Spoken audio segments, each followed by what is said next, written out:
Welcome to Roadfly TV, your latest automotive fix from roadfly.com.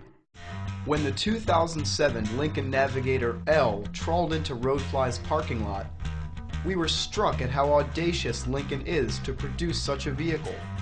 This shock was not due to its size or environmental footprint, both of which are, well, uniquely American, but to its appearance. This is truly a wild-looking truck. It might seem odd to begin a review with a discussion of a car's appearance, but style really is the big story with this all-new Navigator. Between the Navigator's massive headlights, there is a sea of gleaming metal. The grille has 56 slats in 16 sections stacked in 2 rows, and is crested by a chrome shield for the broad hood bulge. The entire chromed-out ensemble combines to form a huge blinding hexagon of extravagance. There's more chrome on the side view mirrors and on the door handles. There's also a chrome strip that fills the space between the truck's wheel wells. What's the big deal about a chrome strip, one might ask, remembering that Cadillac's new Escalade has one too? Well, the Navigator's is as thick as an oar. Rear-end treatment is equally wild. Textbook SUV design has traditionally called for tail lamps that extend on a vertical axis, but the Navigators extend horizontally towards the license plate holder, firmly establishing a connection between the Navigator and the rest of Lincoln's lineup. Today's sport utility vehicles, especially the luxury varieties, are the heirs to Detroit's legacy of flashy excess. Gargantuan proportions, acres of chrome, and big honking V8s. It's the 1950s all over again. However, an entirely different era came to mind when we climbed inside the Navigator L's massive cabin. This SUV from 2007 manages to channel the spirit of the Lincolns of the 1980s, and does so in a very unsubtle manner. This was a big risk for Lincoln, and whoever designed this new cabin deserves a big round of applause. It's a love it or hate it thing, no doubt about it, but we were head over heels.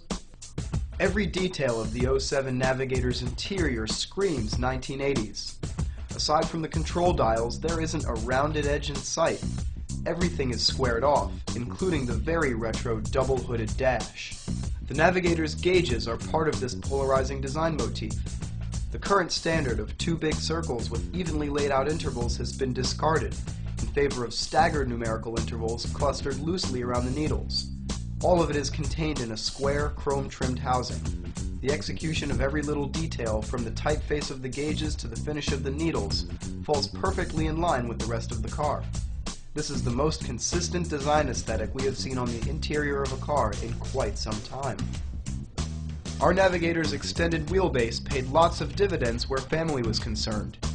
Our publisher's children are shown here on their absolute best behavior, taking advantage of the Navigator's ease of ingress and egress.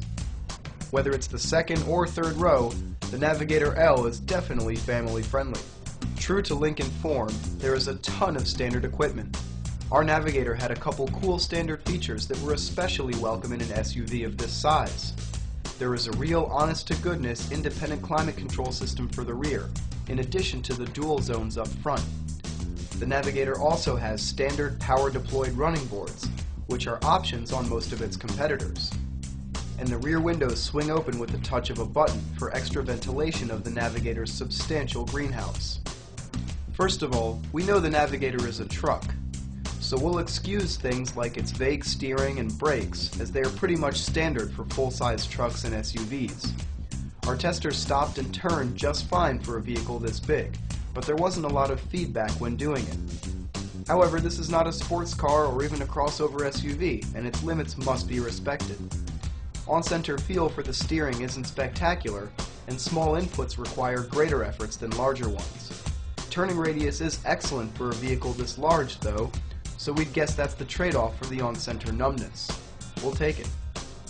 The Navigator's main competitor is the Cadillac Escalade. In terms of size, this long wheelbase Navigator L splits the difference between the regular Escalade and the 7,300-pound Escalade ESV pretty neatly. If you really need more space than your standard full-size SUV offers, we think this long wheelbase Navigator is a good balance. The Navigator does give up a little ground to the Escalade under the hood.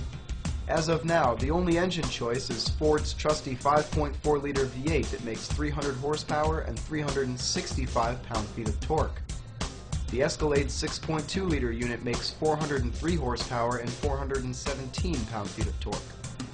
100 horsepower is a pretty big gap, but the Navigator's V8 is still lively and makes fun sounds above 4,000 RPM. The 6-speed automatic transmission in the Navigator L makes good use of these ponies, and we didn't think of it as being particularly slow considering that it weighs 6,200 pounds. Our Navigator L tester carried a base price of just over $51,000, a couple grand less than the starting price of a regular wheelbase Escalade. We got an Elite package for $4,400, which includes the premium appearance and entertainment packages.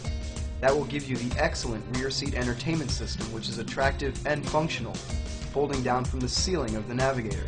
Most importantly, you get Lincoln's excellent and easy-to-use navigation system, which pushes this package into the must-have category. Lincoln also threw in the Ultimate package, which was a bargain at $2 grand even. This gets you the moonroof, the power folding third row of seats, and a heating and cooling function for the front seats. You also get a power-operated liftgate, which can be operated from the key fob. This group of options made life in the Navigator much easier, and we don't know how we'd have done without them. Last on the list of upgrades are the Navigator's 20-inch chrome wheels. At $1,500 they're not exactly cheap, but they do complete the look. The chrome accent on the hood adds a measly $50, a no-brainer if there ever was one. When it was all said and done, our Navigator L topped out at $61,120. That's a good chunk of change, but it will buy you a loaded-to-the-gills example of the most distinctive, most aesthetically daring full-size American SUV of all time. Roadfly.com, the internet's best resource for buyers, sellers, and owners like you.